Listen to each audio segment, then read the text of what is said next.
நிச்சயமாக புகழனைத்தும் அல்லாஹ்வுக்கு உரித்தாகட்டுமாக. நஹ்மதுஹு வ நஸ்தஈனுஹு, அவனையே புகழ்கிறோம், அவனிடத்திலே உதவி கொள்கிறோம். வ நஸ்தக்ஃபிருஹு வ நுஸ்மினு பிஹி வ நதவக்கலு அலைஹி, அவனிடத்திலே பாவம் மன்னிப்பு கோருகிறோம், அவனையே நம்பிக்கை கொண்டுள்ளோம், அவன் மீது முழுமையாக சார்ந்துள்ளோம். வ நஊது பில்லாஹி மின் ஷுரூரி அன்ஃபுஸினா, நம்முடைய உள்ளங்கள் ஏவக்கூடிய தீங்குகளை விட்டு அல்லாஹ்விடத்திலே பாதுகாவல் உமின் செய்யாத்திய அமாலினா, நம்முடைய செயல்களில் மிக கெட்டவைகளை விட்டும் அல்லாஹ்விடத்திலே பாதுகாவல் மை யஹ்திஹில்லாஹு ஃபலா முதில்ல லஹு, யாருக்கு அல்லாஹ் நேர்வழியை காட்டினானோ அவரை வழிகெடுப்பவர் யாரும் இல்லை. வமை யுதில்லுஹு ஃபலா ஹாதிய லஹு, யாரை அல்லாஹ் வழிகேட்டில் விட்டு விட்டானோ அவரை வீட்டு நேர்வழிக்கு கொண்டு வருபவர் யாரும் இல்லை. வனஷ்ஹது அல்லா இலாஹா இல்லல்லாஹ், வணங்க தகுதியான ஒரே இறைவன் அல்லாஹ் மட்டும்தான் என்ற சாட்சியம் கூறுகிறார்கள்.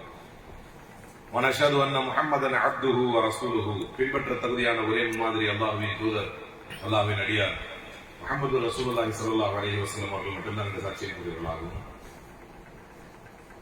அல்லாஹ்வுடைய பேரருளால் இந்த நாட்டில் மிக முக்கியமான ஒரு தலைப்பை உங்களுக்கு மத்தியிலே பேசுவதற்கான ஒரு வாய்ப்பை எல்லாம் ஏற்படுத்தியிருக்கிறார். எப்போதும் சொல்வதை போலவே எல்லா அக்கேஷனுக்கும் there is a discipline. For every occasion there is a discipline.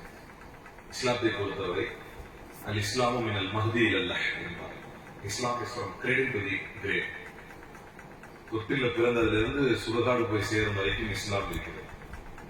அப்படி பார்க்கும்போது சபைகள்ல இருக்கும்போது எப்படி இருக்கணும் அப்படின்னு நபி ஸல்லல்லாஹு அலைஹி வஸல்லம் சொல்லி தராங்க. அப்படின்னா சபைகளுக்கு எவ்வளவு நெருக்கமாக இருக்கிறோமோ அவ்வளவு நெருக்கம், இது வந்து அல்லாஹ்வுடைய அருள் வரக்கூடிய சபை என்பதனால் அவ்வளவு நெருக்கமாக நீங்கள் அல்லாஹ்வுடைய அருளுக்கு நெருக்கமாகி விடுகிறீர்கள். ஏன்னா இந்த சபைதான் ஒன்றன் பின் ஒன்றாக வானவர்கள் அல்லாஹ்வுடைய அர்ஷ் வரைக்கும் போய் இந்த சபையிலிருந்து வரக்கூடியவருடைய எல்லோருடைய பாவத்தையும் நான் மன்னிச்சிடுறேன் அப்படின்னு சொல்லக்கூடிய சபை. அப்படின்னா அந்த சபையில ஒருத்தரா நம்ம இருக்கணும் அப்படின்னா ஏகப்பட்ட கேப் சபையில.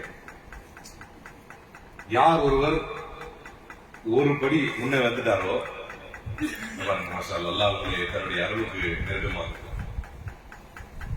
எல்லாரையும் அல்லாஹ் தன்னுடைய அருளுக்கு நெருக்கமாக இருக்கும். ஏன் அப்படின்னா ஒரு மனிதர் எந்திரிச்சு வராரு அப்படின்னு சொன்னா அரிசா சொன்னா மன் சன்ன சுன்னத்தன் ஹஸனத்தன். ஒரு முறை ஒரு பெரிய நிதி திரட்டுதலுக்காக பேசுறாங்க. சொல்லலாம் யாருமே வரல, யாருமே முன் வரல. ஒரே ஒருத்தர் மட்டும்தான் முன் வந்து ஒரு சின்ன பொருளாதாரத்தை செஞ்சார். உடனே அவரை பின்பற்றி நிறைய பேர் வந்து பண்ணாங்க. அவரை சொன்னாங்க யார் ஒருத்தர் ஒரு நல்லதை செய்யறாரோ அவரை ஃபாலோ பண்ணி யார் யாரெல்லாம் செய்யறாங்களோ அந்த செஞ்சவங்களுடைய நன்மையில எல்லாம் இவருக்கும் பங்கு இருக்கு அப்படின்னு விசுவாசம் சொன்னாங்க. அந்த வகையில் ஒரு மனிதன் அதிகம் வெறுக்கக்கூடிய அல்லாஹ் திருமறையில் சொல்றான், இன்னல் மௌத்தல்லதி தஃபிர்ரூன மின்ஹு ஃபஇன்னஹு முலாக்கீக்கும். நீங்க எந்த மரணத்தை கண்டு வெறுண்டோடுகிறீர்களோ, அல்லது நம்ம போய் ஏதாவது மௌத் வீட்டுல உட்கார்ந்து இருப்போம், மௌத் வீட்டுல இருப்போம், சேத்தான் எக்ஸ்க்ளூசிவா நம்ம மைண்ட்ல போடுவோம், நம்ம மைண்ட்ல போடுவோம், நீ ஏன் தேவையில்லாம ஃபீல் பண்ற, உனக்கு இப்போதைக்கு மௌத்திட்ட அப்படின்னு சொல்லி. இது எல்லா மனதிலும் உள்ளது. ஏன்னா டக்குன்னு இவங்களுக்கு ஏதாவது அந்த பயம் வந்து இருந்திர போறான் அப்படின்னு சேர்த்தா என்ன பண்ணுவான் அப்படின்னா, ஐயோ நம்மளுக்கு மரணம் இருக்கே, நம்மளும் இந்த ஹராமான உழைப்பை விட்டுருந்தோம், நமக்கு மரணம் இருக்கே, நம்மளும் ஒரு ஹராமான தொடர்பை விட்டுருந்தோம், நமக்கு மரணம் இருக்கே, நம்மளும் ஹராமான வார்த்தையை விட்டுருந்தோம், நமக்கு மரணம் இருக்கே, நம்மளும் ஹராமான சவகாசத்தை விட்டுருந்தோம், நமக்கு மரணம் இருக்கே, நம்மளும் ஹராமான இந்த பாதையை விட்டுருந்தோம் அப்படின்னு திடீர்னு ஏதாவது முடிவெடுத்து இருந்திர போறான் இந்த மௌத்து வீட்டுக்கு போய் அப்படின்னு சொல்லி சேர்த்தா என்ன பண்ணுவான்னா, எல்லோர் உள்ளத்திலும் போடக்கூடிய செய்தி, நீ கவலைப்படாத, உனக்கு இப்போதைக்கு மரணம் இல்லை. ஒரு நல்ல திடகாத்திரமான இளைஞனை அழைத்து கேளுங்க. அவனுக்கு ஒரு 15 வயசு இருக்கும். நீங்க அவனை கூப்பிட்டு நீ மரணத்துக்கு தயாரா அப்படிங்கிற என்ன சொல்லுவான்?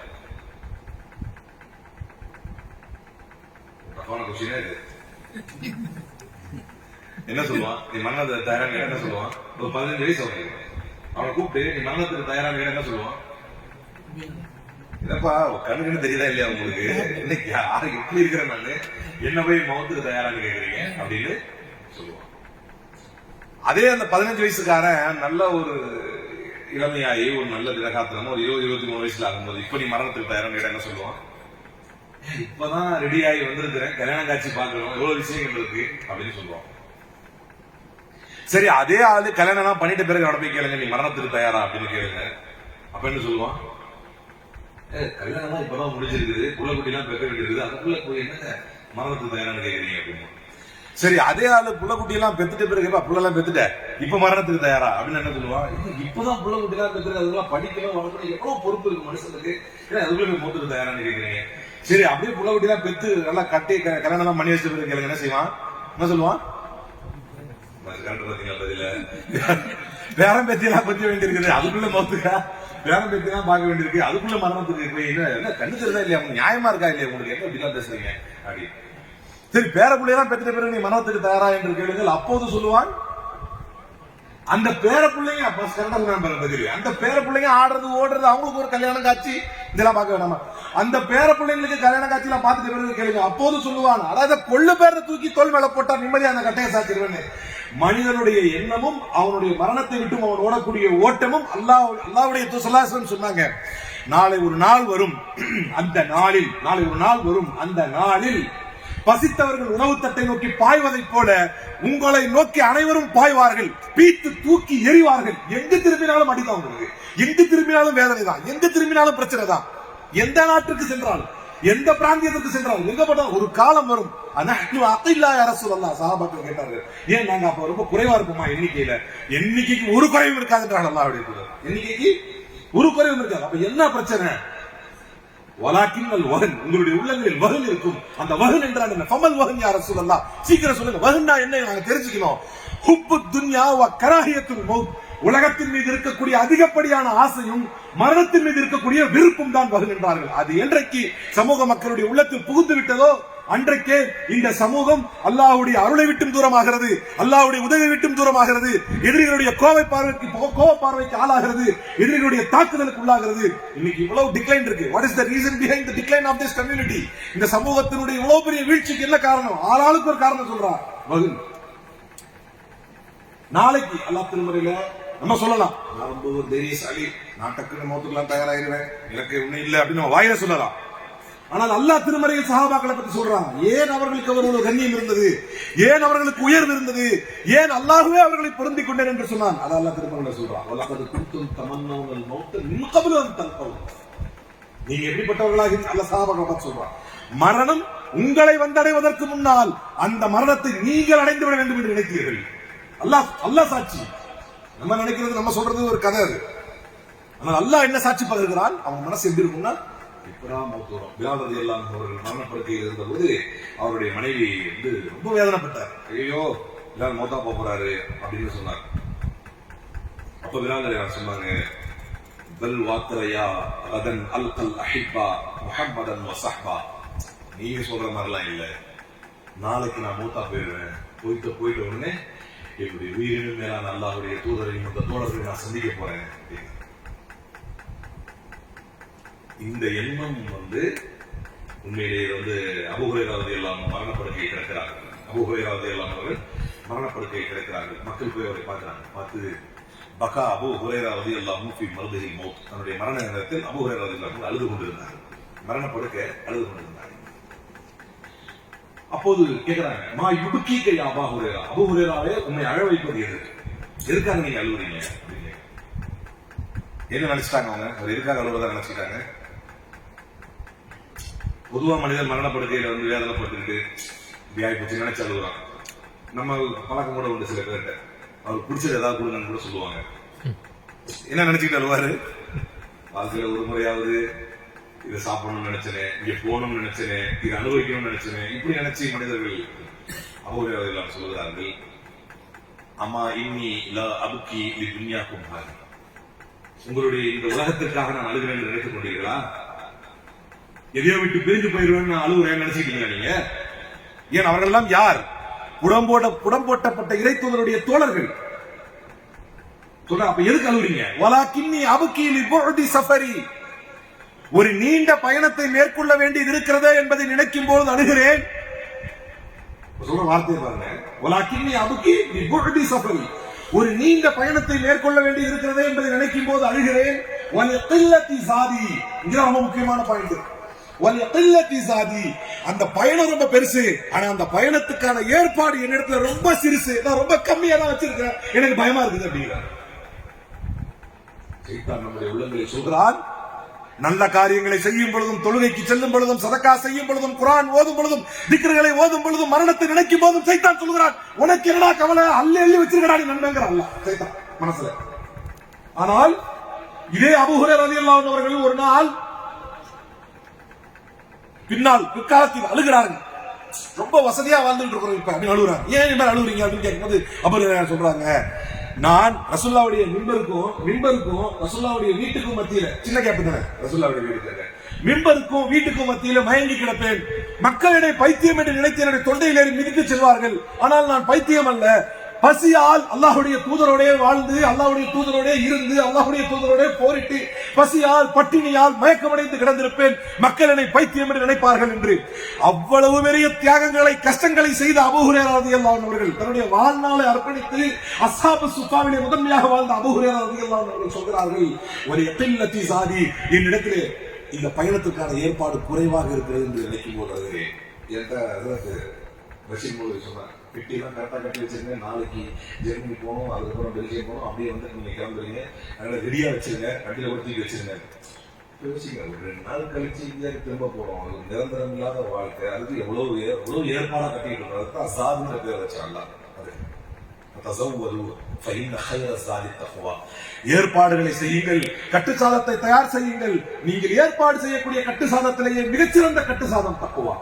அல்லாஹ் எவ்வளவு அஞ்சி, அல்லாஹ்வுக்கு எவ்வளவு பயந்து ஒரு வாழ்க்கையை வாழுகிறீர்களோ அதுதான் மிகச்சிறந்த கட்டுசாதம் என்றார் அல்லாஹ் திருமறையிலே.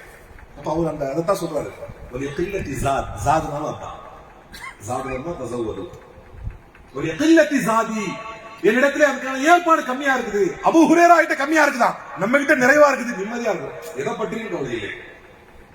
மரணம் பாப்பமே வந்தா என்ன ஆயிட போது, நிறைய பேருடைய உள்ளத்தில் சைத்தான் போடக்கூடிய எதேச்சதிகாரமான ஒரு வார்த்தை.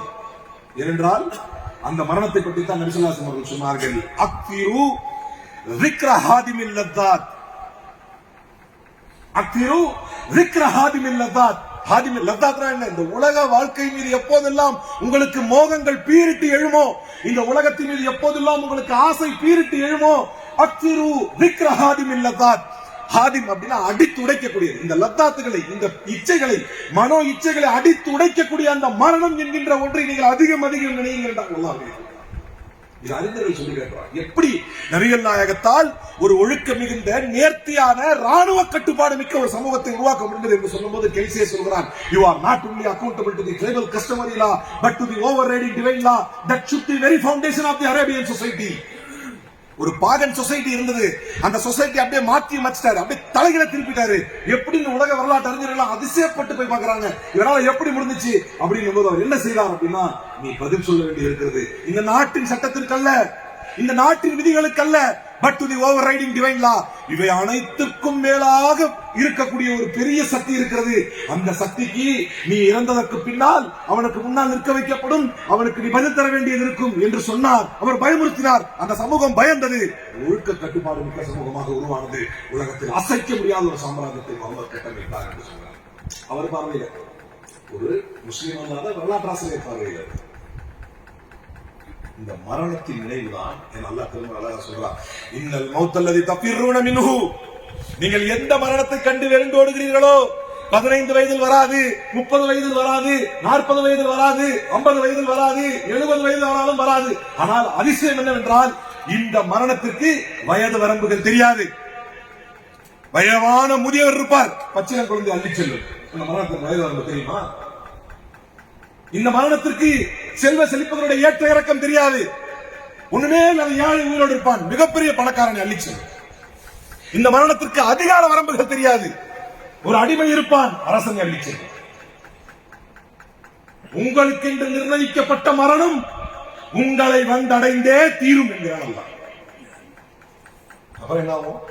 சும்மா துரத்தூன இலா ஆலிமில் கைபி வஷ்ஷஹதா. அதுக்கப்புறம் உள்ளதுதான் கிளைமேக்ஸ்.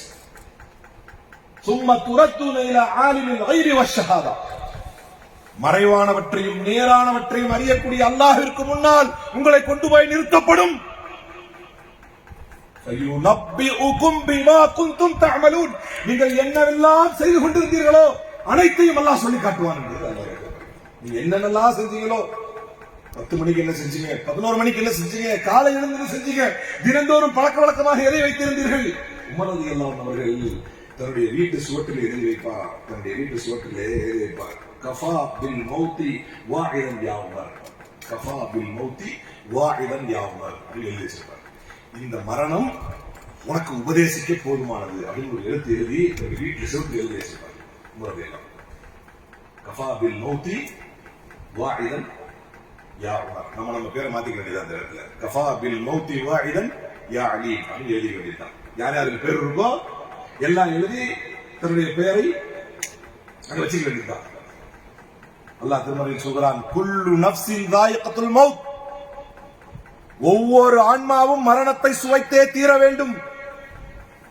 வலவ் குன்தும் ஃபீ புரூஜின் முஷய்யதா, கடுமையாக கட்டப்பட்ட கோட்டைகளுக்குள்ளாக நீங்கள் இருந்தாலும், உயர்வாக உயர்த்தப்பட்ட கோட்டைகளுக்குள்ளாக நீங்கள் இருந்தாலும், உங்களுக்கென்று நிர்ணயிக்கப்பட்ட மரணம் உங்களை வந்தடைந்தது. அதுல கொஞ்சம் கூட மாற்றமும் கொஞ்சம் கூட முன்பின்னும் எதுவுமே இருக்காது என்று அல்லாஹ் தன்னுடைய திருமறையிலே மிக தெளிவாக சொல்லி காட்டுறார். நிறைய பேர் நினைச்சுக்கலாம், மரணம் வந்துச்சு, இது ரொம்ப எளிமையா எடுத்துட்டு போயிடலாம், நம்ம அழகா கடந்து போயிடலாம், இது எப்படி இருந்தாலும் நம்ம சைத்தான் கொடுக்குற வாக்குறுதிகள்ல பெரிய பெரிய வாக்குறுதிகள் என்ன அப்படின்னா, கவலை விடு, எவ்வளவு பேர் கடந்துட்டாங்க, அவங்க எல்லாம் ஒண்ணும் பண்ணல, உன்னை மட்டும் இது நடந்துட போதா அப்படிங்கிற ஒரு பெரிய கவலையை கொடுப்பான். ஏன்னா நம்ம தான் தயாரா தான் இருக்கிறோம். அதான் ஒருத்தர் நபிசுவாசன் கேட்டார், என் சொல்லலாம் எப்போது மறுமை வரும் அப்படின்னு கேட்டார். ஃபர்ஸ்ட் எப்போது மறுமை வரும். அடுத்த கேள்வி சொல்ல என்ன கேட்டாங்க, அடுத்த கேள்வி எப்ப மறுமை வரும். அடுத்த கேள்வி என்ன, மா அகத்தலா, மறுமை எப்போ சொல்லலாம். அப்படியா, அவ்வளவு ஆர்வமா இருக்கே, என்ன சேர்த்து வச்சிருக்காங்க. அவர் சஹாபி இல்லையா கேட்டது. அவரை பார்த்து சொல்ல என்ன கேட்டாங்க, மா அகத்தலா, எப்போ மத்தசா, எப்போ மறுமை எப்போ வரும், அதுக்கு என்ன தயார்படுத்தி வச்சிருக்க, அதுக்கான ஏற்பாடு இடத்துல என்ன இருக்கிறது என்றுதான் அல்லாஹ் ஸல்லல்லாஹு அவர்கள் கேட்டார்கள். எனவே நம்ம நினைக்கிறோம் நம்ம எல்லாம் ரொம்ப சிறப்பா இருப்போம், நம்மளுக்கு ஒன்றும் நடந்தாது. ஏன்னா நிறைய பேருடைய மரணங்கள் ஆக்கிரத்தில் முத்தகீன், நல்ல முடிவு என்பது ரொம்ப முக்கியமானது. விசுவாசம் சொன்னாங்க, நீங்க 4 மாத கருவாக இருக்கும் பொழுது ஷகீம் அம் சஈத், உங்களுடைய முடிவு சிறப்பா இருக்குமா இல்ல கெட்டதா அமையுமா அப்படிங்கிறது முடிவு. 4 மாத கருவாக இருக்கும்போது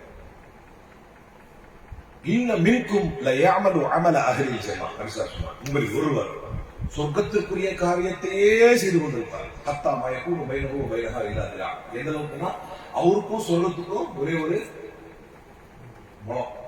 முளம் தான், அவ்வளவு கிட்ட போவார்.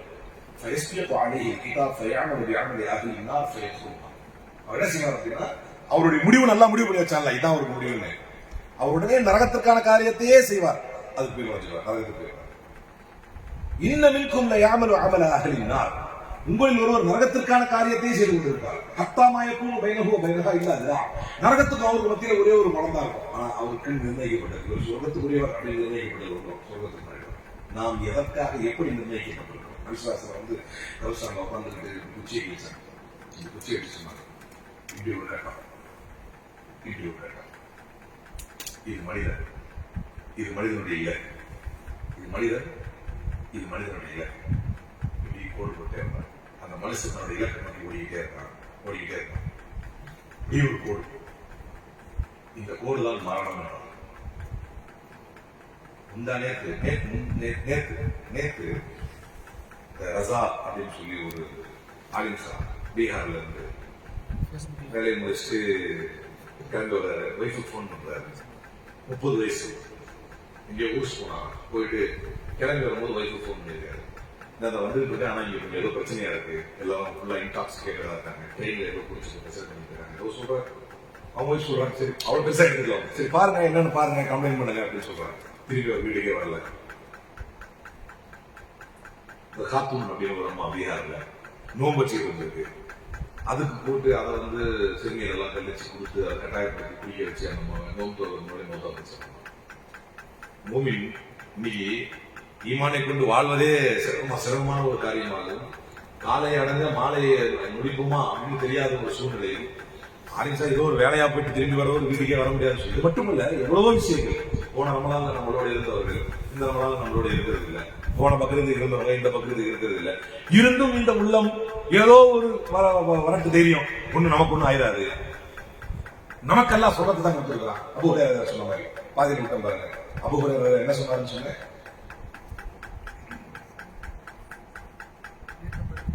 கேட்டே போயிருக்கீங்க. ஒரு நீண்ட பயணத்தை மேற்கொள்ள வேண்டியிருக்கிறது என்பதை நினைக்கும் போது அழுகிறேன். ஒரு இல்லத்தி சாதி, அதற்கான தயாரிப்புகள் என்னிடத்தில் குறைவாக இருக்கிறது என்று நினைக்கும் போது அழுகிறேன். வசித்து அலா மசீரின் இலல் ஜன்னத்தி வந்தா. இப்ப அடுத்து என்ன பயணம் இது? எதை நோக்கிய பயணம்? எதை நோக்கிய பயணம்? சொர்க்கமா நரகமா என்கின்ற பயணம். அவர் தெரியாதாமா? யாருக்கு தெரியாதாமா? யாருக்கு தெரியாதாமா? அபூ ஹுரைரா ரலியல்லாஹு அன்ஹு அவர்களுக்கு தெரியாதாமா? சொர்க்கமா நரகமான ஒரு பயணத்தை நோக்கி நான் வந்து மௌத்தா போய் போறேன், நான் மரணம் அடைந்து விட்டு ஒரு பயணத்தை மேற்கொள்ள வேண்டியது இருக்கிறது, எனக்கு தெரியாது. அல்லாஹ் எனக்கு சொர்க்கத்தை கொடுப்பானா இல்ல நரகத்தை கொடுப்பானான்னு தெரியாது. அதை நினைக்கும் போது எனக்கு அழுவ வருது. நல்லது. அபூ ஹுரைரா ரலியல்லாஹு அன்ஹு தெரியாதா? ஆனா நமக்கு உறுதியா தெரியும், நம்ம சொர்க்கம் தான். சொர்க்கம் தான் நம்ம இன்ஷா அல்லாஹ். அதை விட்டுருங்க, நம்பிக்கை விட்டுருங்க. மனசுல என்ன ஓடுது? 100% சொர்க்கவாசி. தப்பு நம்ம செய்யற தவறு எதுவும் நம்மள எதுவும் உணர்த்த போறது இல்லை. என்ன எதுவுமே பாதிக்கல. நான் செஞ்ச தப்பு எனக்கு எதுவுமே கஷ்டமா இல்லை. நான் செய்யற அநியாயங்கள் காலை எழுந்தது முதல் இரவு உறங்க செல்லும் முறை, காலைக்கு எந்திரிக்கும் போது தூக்குறேன், இரவு என்ன அறியாம நான் போட்டு தூங்கினாதான் உண்டு. அது வரைக்கும் பாவம் தான் செஞ்சுட்டு இருக்கேன். அதுவரை விழித்தது முதல் அடுத்த விடிகளை சந்திக்கும் வரை தவறையும் அல்லாஹ்வுடைய சட்டத்திற்கு மாறுகளையும் இறைவனுக்கு எதிரான காரியங்களையும் இறை வேதத்துக்கு எதிரான காரியங்களையும் இறை தூதரின் வழிமுறைக்கு எதிரான காரியங்களையும் கொஞ்சம் கூட குற்ற உணர்ச்சி இல்லாமல் செய்துவிட்டு இந்த மனம் எனக்கு சொல்லுகிறது, உறுதி தருகிறது, நீ கவலைப்படாத, உனக்கு சொர்க்கம் தான் என்று சொல்கிறது. ஆனா அங்க அபூ ஹுரைரா ரலியல்லாஹு அன்ஹு ஒரு தோழர் தன்னுடைய வாழ்க்கையே தியாகம் செய்து அல்லாஹ்வுடைய தூதரோடு அசாபு சும்மா கிடையாது. எப்பயாவது ஒரு பேச்சு ஒரு கொலை வரும், அந்த கொலையை வைத்து போட்டா பல நாள் பசியில் இருந்தாலும் தனக்கென்று ஒரு பேர் தமிழத்தை இருப்பார்கள். தன் தோழருடைய கை வைக்க மாட்டாங்க. அவங்களுக்கு நம்பிக்கையே ஏதாவது ரசூலுல்லாஹ் வந்துச்சுன்னா அதான் சாப்பாடு அவங்களுக்கு. ஆனா போர்க்களம் என்று அறிவிக்கப்பட்டால் படைக்கு முந்தனும் என்ன சொல்லுவாங்க, பழமொழி தந்தைக்கு முந்தனும் படைக்கு போயிடும். அதை அப்படியே தலைகீழ ஃபாலோ பண்ண டீம் அஸ்ஹாபு ஸஃபா. எழுத்துமானம் கொடுத்தா தனக்கென்ற ஹக்கா எடுத்துக்குவாங்க, வேற எதுவும் இருக்க மாட்டாங்க, பந்திக்கு பின்னிடுவாங்க. ஆனா படை அல்லாஹ்வுடைய பாதையில போர் செய்யணும் வாங்கன்னு கூப்பிட்டா ஃபர்ஸ்ட் யார் போவா? அஸ்ஹாபு ஸஃபா. அந்த அஸ்ஹாபு ஸஃபாவில் முதன்மையான அபூ ஹுரைரா. அந்த அபூ ஹுரைரா சொல்றார், மரணத்துக்கு பிறகு எனக்கு என்ன ஏற்பாடுன்னு தெரியல, அல்லாஹ் எனக்கு சொர்க்கத்தை கொடுப்பானா நரகத்தை கொடுப்பானான்னு புரியல, எனக்கு அதுவே கவலையா இருக்கு, பயமா இருக்கு.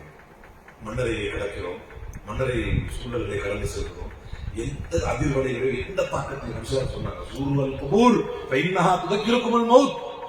கபரிஸ்தான்களை ஜியாரத் செய்யுங்கள், அது உங்களுக்கு மரணத்தை நினைவுபடுத்தும் என்கிறார்கள். இன்னைக்கு கல் நெஞ்சமாக மனம் மாறிவிட்டதுடைய விளைவு.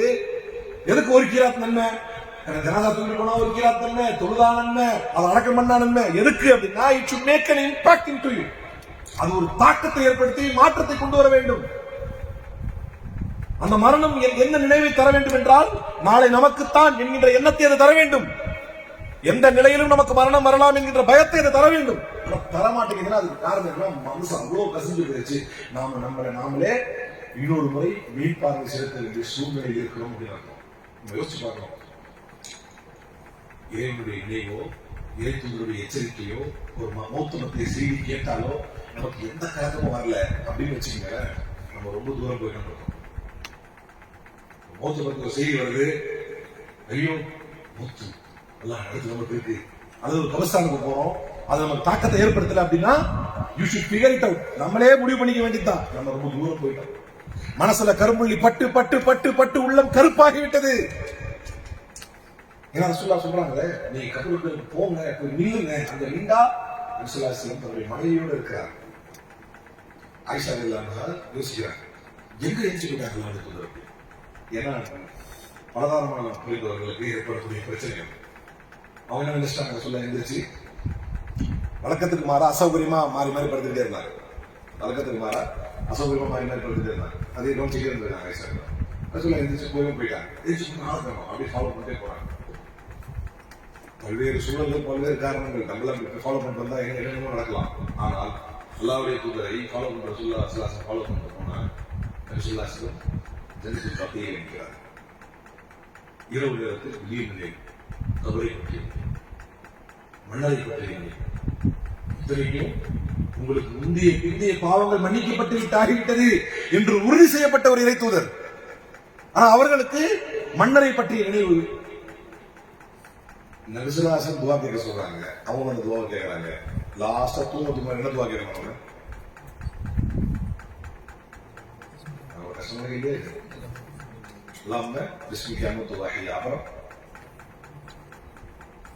இன்னொரு நல்ல சரியான சுன்னத்தான ஒரு துவா இருக்கு. சொன்னா ஞாபகம். அல்லாஹ்வும்ம கினி அதாபக் யௌம தஜ்மஉ. இதை ஓதி நீங்க சொல்ல தூங்கிடுவோம். அது வந்து யார்ட்டையும் பேச மாட்டாங்க. அல்லாஹும்ம கினி அதாபக் யௌம தஜ்மஉ இபாதக். இறைவா, உன்னுடைய அடியாரை ஒன்று சேர்க்கக்கூடிய நாளில் உன்னுடைய வேதனை விட்டு என்னை காப்பாற்றி இறைவா சொல்ல கேட்கிறாங்க. இப்ராஹிம் அலைஹிஸ்ஸலாம் கேட்கறாங்க துவா. அல்லாஹ் திரும்ப சொல்றான், லா துஸ்ஸினி யௌம யுபஅஸூன். இறைவா, ஒட்டுமொத்த மனித சமூகத்தை ஒன்று கூட்டக்கூடிய மறுமை நாளில் என்னை இழிவுபடுத்தி விடாதே இறைவா என்று இப்ராஹிம் அலைஹிஸ்ஸலாம் கேட்கிறாங்க. யார் கேட்கிறா? அல்லாஹ் யார்? அவர் என்ன தேர்ந்தெடுத்துட்டார்?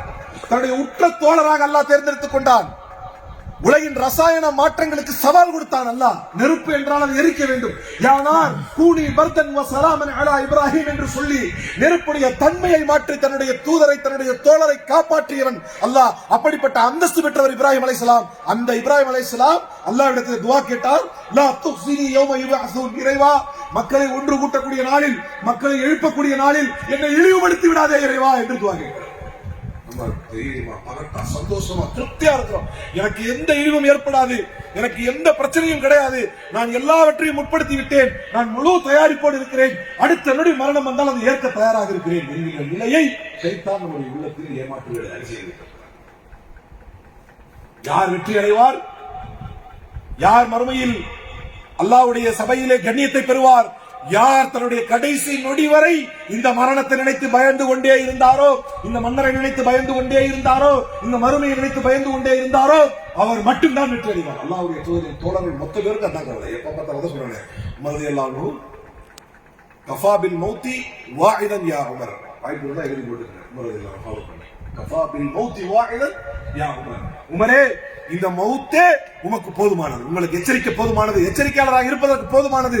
முழுக்க முழுக்க மரணத்தை நினைத்தாலே நீ ஒரு சீர்திருந்த நபராக நீ இருப்பாய், நீ சரியான நபராக இருப்பாய், நீ மௌத்து மட்டுமே நினைச்சிட்டு அப்படின்னு தனக்கு எழுதி வைத்துக் கொண்டார்.